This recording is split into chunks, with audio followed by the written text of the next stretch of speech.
Savulaik labākais Eiropas junioru čempionāta bombardieris Oļegs Znaroks sevi jaunībā atceras kā visai nesavaldīgu un reizēm pat nelīdzsvarotu jaunieti. Tomēr slinkuma vai izlaidības pazīmes viņa raksturā meklēt ir velti, jo pats hokejists sevi vienmēr uzskatījis par mērķtiecīgu un ārkārtīgi strādīgu cilvēku. Znaroka cīnītāja daba izpaudās jau agrā bērnībā, kad viņā dzima patiesa nepatika pret zaudējuma garšu un nebija nozīmes, vai tas ir šaha pulciņš vai hokeja laukums. Viņš varēja viegli aizdegties un iesaistīties kautiņā, taču vienmēr uzsvēris, ka dūris cilājas tikai par taisnību. Rīgas Dinamo vēsturē Znaroks ierakstīts kā trešais visu laiku rezultatīvākais spēlētājs klubā padomju periodā. 8 pilnu sezonu laikā Padomju Savienības augstākajā līmenī viņš aizvadīja 336 spēles, izceļoties ar apaļiem 100 vārtu gūmiem un 119 rezultatīvām piespēlēm. Kopumā tas deva 219 punktu bagāžu, vidēji mačā sakrājot 0,65 punktus, kas tā laika hokeja stilam bija ļoti labs rādītājs. Rīgā puisis ieradās 80. gadu pirmajā pusē, reizēm pat ar domām par hokeja karjeras beigšanu. Viņam līdzināca visai skandaloza rekomendācijas vēstule, kurā bija teikts: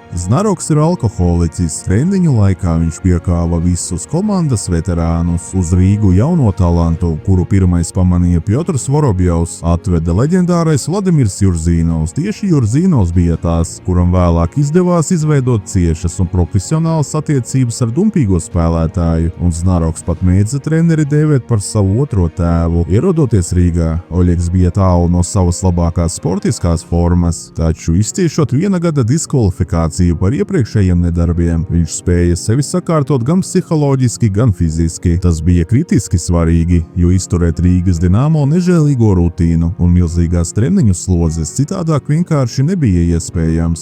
Značoks bija spēlētājs, kurš nebaidījās no melnā darba, spēka spēles un vārtu priekšas iekarošanas. Viņa saikne ar Jurzīnovu bija unikāla, jo Jurzīnovs prata ielikt rāmjošo enerģiju, nevis to apslāpēt. Oļegs Znaroks reiz par savu mentoru Vladimiru Jurzīnovu izteicās ar vislielāko cieņu, atzīstot: nekad neesmu saticis labāku, gudrāku, laipnāku un profesionālāku cilvēku par viņu. Tas nes augļus uz ledus. Rīgas Dinamo sastāvā Znaroks 3 reizes pārsniedza pieklājīgo 30 punktu robežu. Pirmā reize pienāca vēsturiskajā 87.–88. gada sudraba sezonā, būdams jau pamatīgi apburzījies un iespēlējies Padomju Savienības hokeja elitē. Oļegs savā 5. sezonā 49 mačos izcēlās ar 12 vārtiem un 20 rezultatīvām piespēlēm, kļūstot par vienības otro rezultatīvāko hokejistu. Latiņa turpināja augt. 89. 90. gada sezonā viņš sakrāja jau 42 punktus, 15 vārti un 27 piespēles. Savu virsotni Znaroks sasniedza pēdējā sezonā Rīgā, kad 44 mačos iespēja 24 vārtus un 27 piespēles. Tajā gadā viņam uz papēžiem mina Aleksandrs Beļļauskis ar 42 punktiem un centra uzbrucējs Vjačeslavs Panduls ar 38 punktiem, kamēr uzbrukuma smailē toni noteica Oļegs. Dinamo vārtu rāmī nepārspējams bija pirmais numurs Artūrs Irbē, kurš 46 mačos vidēji ielaida 2,94 ripas, uz ledus pavadot vairāk nekā 2700 minūšu. Savā rezultatīvākajā kampaņā Znaroks izcīnīja otro vietu visas līgas bombardieru sarakstā ar vidēji 1,16 punktiem mačā. Viņš par nieka 4 punktiem piekāpās tikai Kijevas Sokilu uzbrucējam Ramilam Juldāševam, taču iespaidīgākais ir fakts, kurus hokeja milžus Oļegs atstāja sev aiz muguras top 5 sarakstā, apsteidzot tādus vārdus kā Pāvelu Burē un Valēriju Kamēnski no Maskavas CSKA, kā arī vēl vienu nākotnē topošo NHL spēlētāju Sergeju Ņemčīnovu no Kriļas Savietā. Statistika nekad nemelo, un tas tikai pasvītro, cik augstā līmenī Znaroks spēlēja savā plaukumā, ņemot vērā tā laika čempionāta augsto vidējo līmeni un milzīgo konkurenci. Ja tajos gados būtu bijusi iespēja nespēja laicīgi doties pāri okeānam un sevi apliecināt agrākā jaunībā. Viņa karjeras virziens tieši pretī NHL varētu izvērsties pavisam savādāk, lai gan vēlāk šāda izdevība radās, dzīves puzles gabaliņi un uzņemtais kurs vairs neļāva šim izaicinājumam realizēties, kā iespējams vajadzētu. Treneris Jurzīnovs, rezumējot Znaroka spēles stilu, viņu raksturoja īsi un kodolīgi. Znaroks ir kā tanks, vārtsargas soda laukumā. Leģendārais Helmuts Balderis Oļegu Znaroku jaunībā atcerās kā visai kašķīgu puisi, kurš tomēr nekad nav baidījies iestāties par savējiem laukumā. Abi hokeja grandi savulaik pat spēlēja vienā trīniekā. Vienīgais, ko olimpiskais vicečempions Balderis prasīja no jaunā cīņu biedra, bija precizitāte. Ripai bija jāpiezemējas tieši uz nulles slāpstiņas. Balderis ne tikai prasīja, bet arī deva pretī, mācot Oļegam dažādas maņkustības un atklājot savus firmas noslēpumus. Par bēdīgi slavenu atgadījumu restorānā Jūras Pērle gadu gaitā ir runāts tik daudz, ka lieku reizi šo tēmu cilāt nav vērts. Fakts paliek fakts, tā laika hokeisti un padomju laiku vīrieši kopumā nebija nekādi mīkstie. Viņi prata pastāvēt par sevi, neskatoties uz to, kas stāvēja pretī. Tomēr šī nebija vienīgā bīstamā situācija Oļega dzīvē ārpus hokeja laukuma. Znaroks spilgti atceras kādu bērnības epizodi pie upes savā ciematā. Tas bija vasaras laiks, kad zēnu sadūra ar nazi, lai puika ātrāk atvesaļotos un nostiprinātu traumētos vēdera muskuļus. Vecāki viņam nopirka velosipēdu, taču arī šis stāsts nebeidzās uz pozitīvas nots. Pēc kāda laika dāvāto riteni viņam atņēma, jaunu Oļegu pamatīgi piekaujot. Puisim veselu mēnesi nācās pārtikt tikai no buļļona, ko viņš sūca caur salmiņu. Savukārt nozagtais ritenis toreiz tika notirgots par 25 rubļiem, bonusā pievienojot 5 pudeles degvīna. Šāda dzīves skola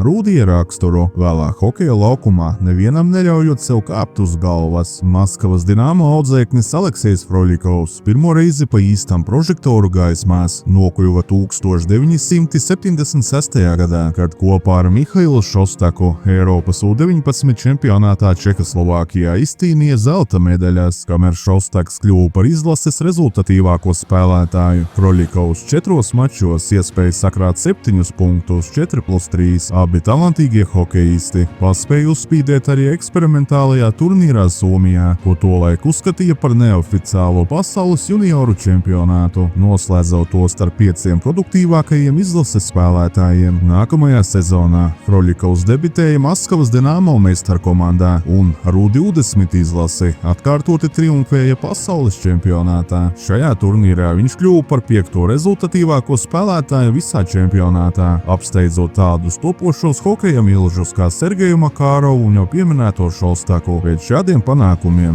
Aleksejs skaidri apzinājās, ka spēja ne tikai konkurēt visaugstākajā līmenī, bet arī izveidot labu profesionāļa karjeru. Spēlējot Maskavā, Froļikovs Padomju Savienības čempionātā 3 reizes izcīnīja sudrabu un 1 bronzas godalgu, lai gan pie trenera Jurzīnova Aleksejam vietas sastāvā bija atrodama. Situācija krasi mainījās līdz ar Vitālija Davīdovu atnākšanu, tā kā Maskavas klubā spēlētāja izvēle nekad nebija problēma. Froļikovam vairs neatradās stabila vieta sastāvā, kamēr pirmo violi toreiz spēlēja leģendārais Aleksandrs Maļcevs, tā kā Vladimirs Jurzīnovs lieliski pārzināja uzbrucēja spējas. Viņš jau nākamajā gadā aicināja hokeistu pievienoties Rīgas Dinamo kolektīvam, atkal apvienojoties ar savu treneri. Froļikovs uzreiz kļuva par vienu no rīdzinieku efektīvākajiem līderiem. Pats Aleksejs Froļikovs savulaik atcerējās, ka Vladimirs Jurzīnovs reizēm varēja pamatīgi salamāt, tomēr sirdī bija saprotošs cilvēks un nekad neturēja ļaunu prātu. Treneris ne tikai audzināja spēlētāju raksturus, bet arī neatlaidīgi mācīja pašu hokeja spēli. Jurzīnova primārās prasības laukumā bija stingra pieturēšanās pie spēles plāna un galvenokārt produktīvs darbs aizsardzībā. Debijas sezonā rīdzinieku rindās Froļikovs 56 spēlēs guva 21 vārtus un atdeva 19 rezultatīvas piespēles, ierindojoties 2. vietā komandas bombardieru sarakstā uzreiz aiz neaizsniedzamā Helmuta Baldera. Jau nākamajā kampaņā Alekseja zvaigzne uzspīdēja vēl spilgtāk. 56 mačos viņš sakrāja 55 punktus, atkal piekāpjoties tikai Balderim, taču visas savienības mērogā viņš kļuva par labāko vārtu guvēju un 3. rezultatīvāko spēlētāju līgā. Balderi Aleksejs savulaik atcerējās kā lielisku komandas biedru, ar kuru kopā atrasties uz ledus bija tīra bauda, lai gan Helmuta emocijas reizēm uzvirmoja, un viņš varēja uz komandas biedriem arī sabļaut. Savukārt Oļegu Znaroku Proļikovs raksturoja kā hokeistu, kurš nevienam nedeva mieru, cilvēku ar dzels raksturu, līdzīgi kā treneris Jurzīnovs, arī Aleksejs savulaik intervijās īpaši izcēla Znaroka fenomenālo spēli vārtsarga laukumā, no kura viņu neviens aizsargs nespēja izdzīt, lai gan Proļikova rezultatīvākās sezonas Rīgā